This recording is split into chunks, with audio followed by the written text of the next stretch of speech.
नमस्कार और स्वागत है। नमस्कार। तो आज हम बात करने वाले हैं काले फॉर्चून की एक बहुत ही दिलचस्प किताब वन गोल्डन समर के बारे में। जी। और इसकी कहानी की शुरुआत एक तस्वीर से होती है। जरा सोचिए, एक फोटोग्राफर है एलिस एवेली, जिसका काम ही है दुनिया के पलों को कैमरे में कैद करना। वो हमेशा लेंस के पीछे रहती है, दूसरों की जिंदगियों को देखती है, उन्हें फ्रेम करती है। बिल्कुल। लेकिन उसकी अपनी जिंदगी का एक पल एक पुरानी सी तस्वीर में कैद है, एक पीली स्पीड बोट में 3 हंसते हुए टीनेजर्स। और ये सिर्फ एक तस्वीर नहीं है ना? नहीं, बिल्कुल नहीं। ये तो एक टाइम कैप्सूल जैसा है, एक ऐसा पल जो खत्म हो गया पर शायद कभी गया नहीं। एक अधूरा अध्याय जो उसके दिमाग के किसी कोने में आज भी खुला हुआ है। हाँ। तो आज हमारी चर्चा का मकसद यही समझना है कि जब वही अधूरा अध्याय, वही अतीत एक तस्वीर से निकलकर आपके सामने आ खड़ा हो तो क्या होता है।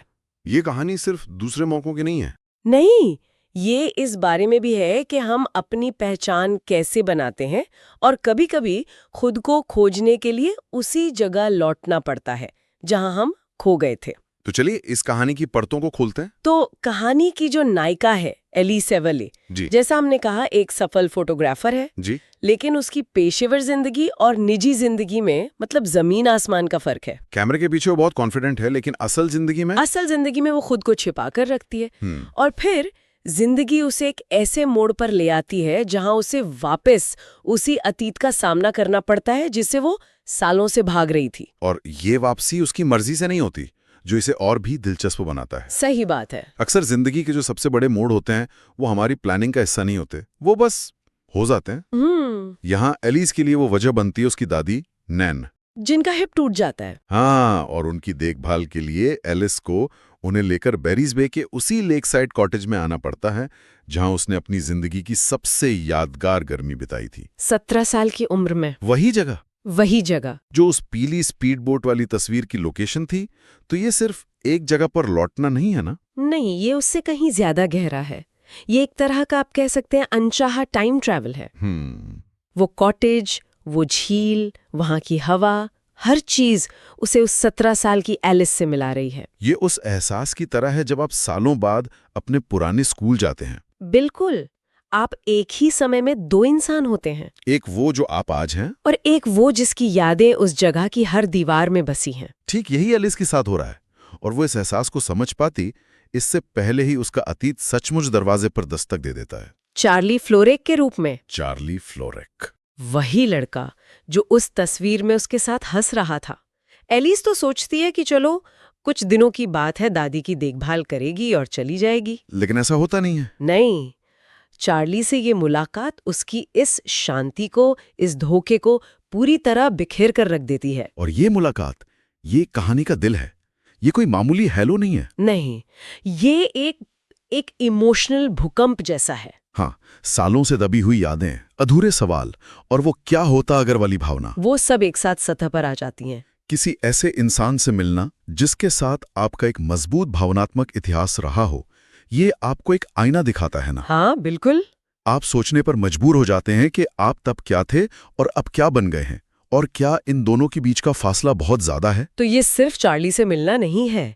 इस मुलाकात की वजह से एलिस की जिंदगी के और भी कई पहलू वो भी सतह पर आने लगते हैं। हाँ, और यहीं से ये कहानी एक आम प्रेम कहानी से ज्यादा गहरी हो जाती है। ये एक आत्मखोज की यात्रा बन जाती है। चार्ली का वापस आना एलिस के लिए एक कैटलिस्ट का काम करता है। वो उसे उन सभी चीजों का सामना करने पर मजबूर कर देता है जिन्हें वो नजरअंदाज कर रही थी, जैसे उसकी एक शारीरिक स्थिति, उसके करियर का दबाव और खुद के साथ उसका संघर्ष। चलिए इसी पर थोड़ी और बात करते हैं। ये जो स्व पहचान और रचनात्मकता का संघर्ष है, ये बहुत दिलचस्प है ना? एक फोटोग्राफर जिसका काम दूसरों की सच्चाई को पकड़ना है, वो अपनी ही सच्चाई से भाग रही है। इसमें गहरी विडंबना है। बिल्कुल, उसका कैमरा उसके लिए सिर्फ एक टूल नहीं है, वो उसकी ढाल है। अच्छा। उसके पीछे छिपकर वो दुनिया को देखती है, उसे कंट्रोल करती है, उसे एक फ्रेम में कैद करती है। इससे उसे एक सुरक्षा का एहसास होता है। लेकिन वो दुनिया को देखती है, उसमें पूरी तरह शामिल नहीं होती। ठीक यही बात है। और बेरीज बे लौटना और चार्ली से मिलना उसे उस ढाल को नीचे रखने पर मजबूर करता है, और खुद फ्रेम के अंदर कदम रखने पर, जहां उसका कोई कंट्रोल नहीं है। कोई कंट्रोल नहीं। ये एक बहुत बड़ा मानसिक बदलाव है। उसे अपनी कहानी का किरदार बनना पड़ रहा है, न कि सिर्फ कहानीकार। जी। और यहीं पर दूसरा बड़ा विषय आता है, रिश्तों में समय का खेल। लोग अक्सर कहते हैं सही इंसान गलत समय। क्या ये कहानी उसी के बारे में है? ये उस सवाल को उठाती तो है, लेकिन एक अलग नजरिए से। मैं कहूंगा कि ये दूसरे मौके से ज्यादा पहले मौके को सही तरह से लेने के बारे में है। मतलब टीनेज में उनके बीच जो कनेक्शन था वो असली था, लेकिन डर और नासमझी की वजह से वे उसे संभाल नहीं पाए। हाँ। तो सवाल ये नहीं है कि क्या ये दूसरा मौका है, सवाल ये है कि क्या वे अब इतने मैच्योर हो गए हैं कि उस पहले मौके को अधूरा छोड़ने वाले डर से आगे बढ़ सकें। तो दूसरा मौका तभी काम करेगा जब वे खुद बदल चुके हों। ये सिर्फ हालात बदलने की बात नहीं है। ठीक है, ही बात है। कहानी यह दिखाती है कि सही समय कोई बाहरी चीज नहीं है जिसे हम ढूंढते हैं, बल्कि ये एक आंतरिक अवस्था है। हाँ, जब हम अपने डर का सामना करने के लिए तैयार होते हैं। एलिस और चार्ली सालों तक एक दूसरे से दूर रहे, लेकिन असल में वो अपने अपने डर के साथ जी रहे थे। और डर के अलावा एक और चीज है जो एलिस को जमीन से जोड़े रखती है, और वो है परिवार और घर की भावना। हाँ, वो कॉटेज, वो झील और खास तौर पर उसकी दादी नैन। ये सिर्फ कहानी के बैकग्राउंड नहीं है। नहीं, बिल्कुल नहीं। वो कहानी के इमोशनल एंकर हैं। नैन उस बिना शर्त प्यार का प्रतीक है जहां एलिस को कोई मुखौटा पहनने की जरूरत नहीं है। और कॉटेज वो सुरक्षित जगह है जहां वो टूट सकती है ताकि फिर से जुड़ सके। आजकल की भागदौड़ वाली जिंदगी में हम सब एक ऐसी जगह ढूंढते हैं ना। सही बात है। घर सिर्फ 4 दीवारों से नहीं बनता, वो उस एहसास से बनता है जो हमें हमारी जड़ों से जोड़ता है, जो हमें याद दिलाता है कि हम कौन हैं। एलिस के लिए बैरिस बे वही जगह है। लेकिन ये कहानी सिर्फ एलिस के नजरिए से नहीं है। चार्ली की भी अपनी लड़ाई है, उसका अपना एक छिपा हुआ दर्द है ना? हाँ, ये बहुत जरूरी पहलू है। ऐसा नहीं है कि सालों पहले सिर्फ एलिस ने कदम पीछे खींचे थे। नहीं, चार्ली कोई आदर्श हीरो नहीं है जो बस एलिस का इंतजार कर रहा था। उसके मन में भी एक बोझ था, एक ऐसी वजह जिसने उसे उस गर्मी में अपने दिल की बात कहने से रोक दिया था। तो वो भी अपने अतीत से उतना ही भागा है जितना एलिस। और कहानी ये बहुत खूबसूरती से दिखाती है कि एक रिश्ते को चलाने के लिए दोनों लोगों का अपने अपने अतीत से सुलह करना कितना जरूरी है। आप एक साझा भविष्य उन नींवों पर नहीं बना सकते जो अनसुलझे दर्द से भरी हों। और जब चार्ली आखिरकार अपनी चुप्पी तोड़ता है और अपने उस दर्द को स्वीकार करता है, तब जाकर दोनों के लिए आगे बढ़ने का रास्ता खुलता है। हाँ। और तब जाकर वो पीली स्पीडबोट वाली तस्वीर जो अब तक एक बोझ और अधूरेपन का प्रतीक थी, वो एक खूबसूरत याद बन जाती है। एक प्रेरणा। एक दिलचस्प बात जो ये कहानी दिखाती है वो ये है कि हम अक्सर सोचते हैं कि अतीत का सामना करने से दर्द होगा, लेकिन यहाँ उल्टा होता है। अतीत से भागना एलिस को ज्यादा परेशान कर रहा था। बिल्कुल, उसका सामना करना असल में उसे आजाद करता है। तो शायद असली बोझ यादें नहीं बल्कि उनसे भागने की हमारी कोशिश है। तो कुल मिलाकर वन गोल्डन समर सतह पर एक हल्की फुल्की गर्मियों वाली रोमांटिक कहानी लगती है, लेकिन इसकी परतों के नीचे बहुत कुछ है। इसमें झील किनारे बिताई छुट्टियों वाली गर्माहट है, लेकिन साथ ही आत्म खोज का एक गहरा भावनात्मक सफर भी है।